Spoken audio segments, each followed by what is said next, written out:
In today's gaming news, Rust closes in on 1 million in sales, fully immerse yourself in Skyrim with this VR setup, and the EverQuest Next Landmark Alpha has begun.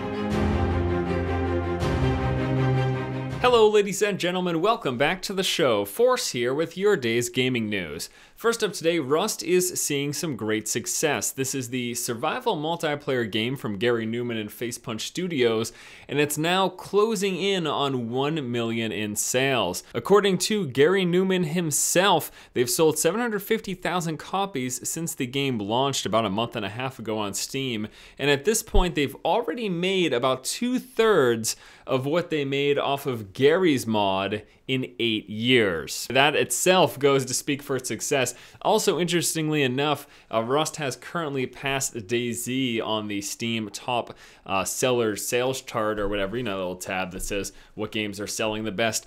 It's good news, I think, because I think Rust is a pretty good game. I've been spending a bit of time with it, and although it's still pretty bare bones, even in its current alpha state, there's still a lot that you can do in resource gathering and constructing houses, and then just the social aspect and the whole notion of dealing with other players and whether they're good or they're bad, and you never can trust anyone unless you form your own posse. It's a heck of a lot of fun, and I think all around it's a pretty solid title for $20. I've been enjoying it. If you haven't seen my gameplay footage, go ahead and take a look at that. That's right up there on the channel. But yeah, Rust is doing very well, so congratulations to Gary Newman and the rest of the crew over there at Facepunch Studios. Next up in news, if you like Skyrim as much as I do, you will absolutely love this next topic. Think about fully immersing yourself in the game with a VR headset and being able to walk around the world of Skyrim and do what you please. Well, you can currently do that with the following setup. Using an Oculus Rift plus Wiimote plus the Cybereth Virtualizer, which is an omnidirectional treadmill that's made specifically for VR, you can actually really feel like you're in the game. All we need is some fans and some weather effects to blow rain on your face and stuff, and you could just live inside this thing. It's kind of crazy. Now, I'm not by any means saying that this is the end-all be-all of immersive VR, but I have to say, in terms of these omnidirectional treadmills that are used to play virtual reality style games, this might be one of the best that I've seen. I really like the setup, how they've got you hooked into a harness. Some of the other omnidirectional VR treadmills I've seen, you would still be walking on this pad, but you'd be pushing up against this this railing, and it doesn't appear to be that way here, where they've got you hooked in securely to a harness. And it actually seems like these the Wii controls work pretty well in a situation like this. So hopefully this, you know, we continue to see iterations upon this VR technology, because my mind would be blown if I could actually play that. Now, I've seen some estimates in terms of the setup that you saw there in the video, running about $1,500. Now, the one thing I'm not sure is whether or not that actually includes the gaming rig that's going to be able to run at this capacity, because it does take quite a beast to be able to run these double screens, which is sort of how the whole VR headset works. Either way, though, it's an exciting time if you're interested in VR. It is not the end-all be-all. This is not exactly what we're going to be seeing go to market for mass production, but if that eventually happens in the future with some iteration of this, I'm going to be one happy dude.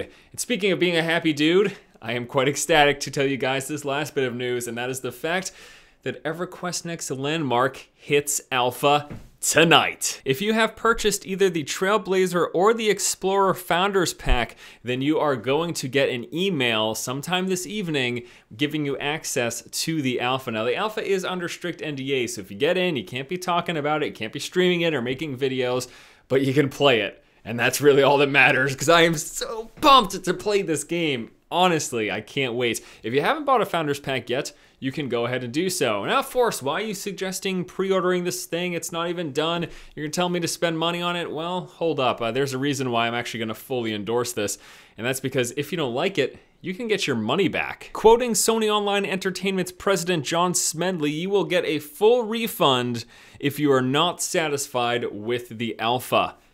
That's how you do it.